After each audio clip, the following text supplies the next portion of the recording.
Percebo que os documentos Carta de Salamanca, Carta de Guatemala e principalmente o ODS, Objetivos de Desenvolvimento Sustentável da ONU, são documentos bastante genéricos, com diretrizes genéricas e abstratas. A Agenda 2030 da ONU, que vem sendo construída, possui diretrizes extremamente abstratas, genéricas, que dão brecha para que os países dominantes e principalmente para que a ONU e seus órgãos, como a OMS, controlem governos, controlem povos, controlem países, controlem diretrizes, sob o pretexto de bem para todos, de uma inclusão, de melhorias. Também é bastante peculiar essa Agenda 2030, que dá para a ONU o poder de decidir sobre povos inteiros, populações e governos, anulando todo o processo democrático que já é bastante escasso em nosso planeta.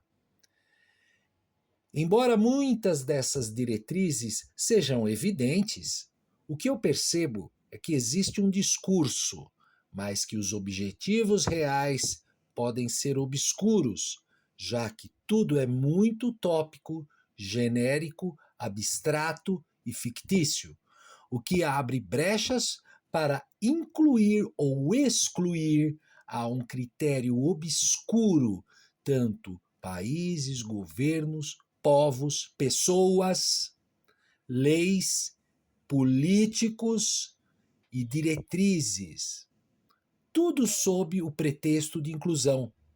A exemplo do que foi a pandemia, as vacinas.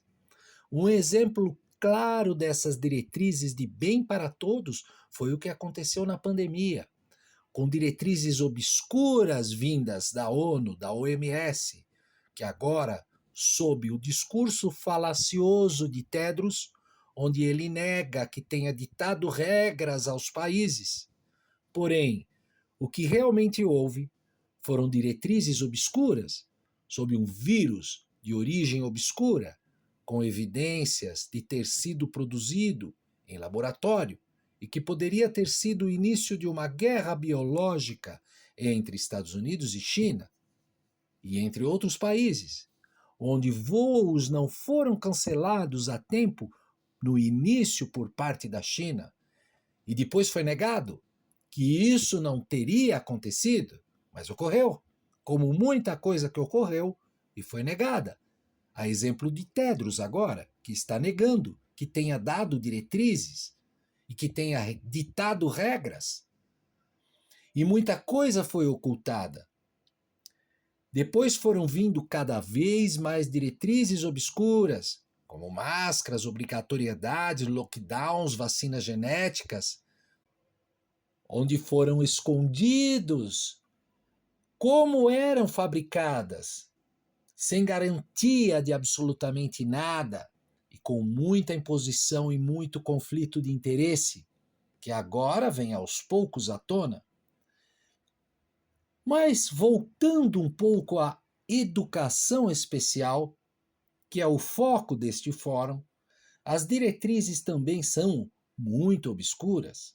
Muitas vezes a inclusão pode se transformar em exclusão sob um discurso demagógico, populista, de inclusão, melhorias, bem para todos.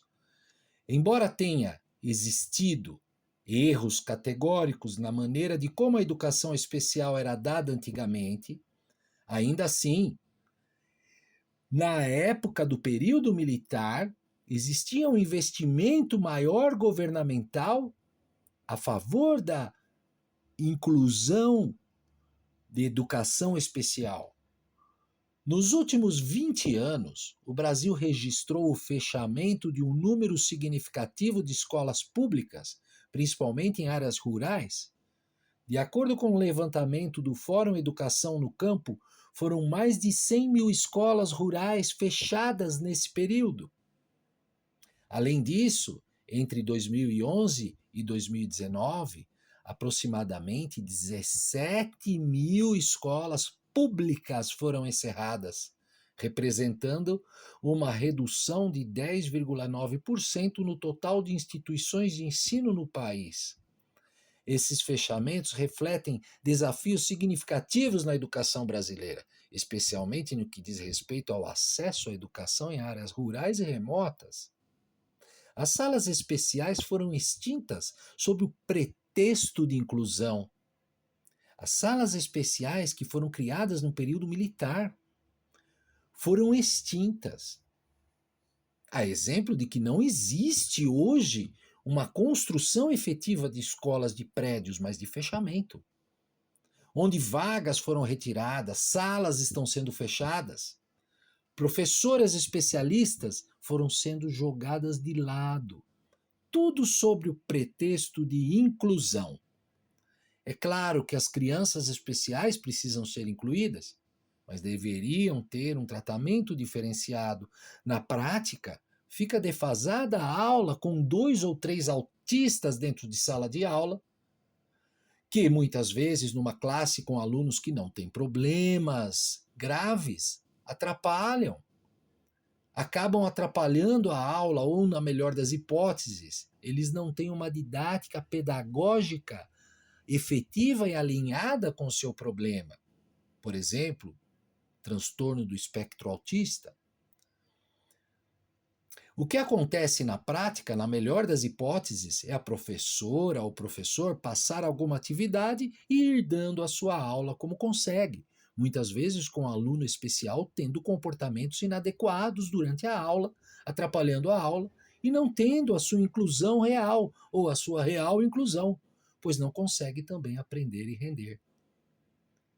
O discurso de inclusão e o discurso construtivista é muito lindo, mas, na prática, fica bastante a desejar.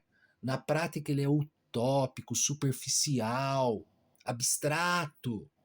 O ideal seria ter salas e professores especializados como recursos o dia todo e esses alunos terem momentos, sim, aulas de inclusão com outras crianças, mas não da maneira que é.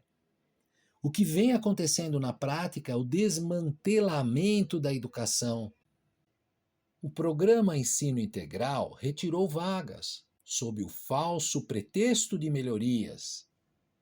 Por isso precisamos ser críticos aos discursos boníticos de para todos, inclusão, melhorias, porque discurso por pura propaganda é pura demagogia. Uma análise crítica das políticas públicas recentes sugere um enfraquecimento da educação, evidenciado pelo fechamento de instituições de ensino e pela falta de investimentos estruturais no setor. Paralelamente, observa-se um direcionamento de recursos para políticas de flexibilização e incentivo ao uso de substâncias psicoativas como a maconha, o que leva a preocupações quanto às prioridades governamentais, principalmente desse governo federal atual. Esse cenário demanda uma avaliação profunda dos impactos dessas decisões na formação educacional e no desenvolvimento social do país, como Lula investiu em escolas funk. Obrigado por ter ouvido este podcast. Eu sou o professor Denner José Datti. Se inscreva no meu canal. Obrigado.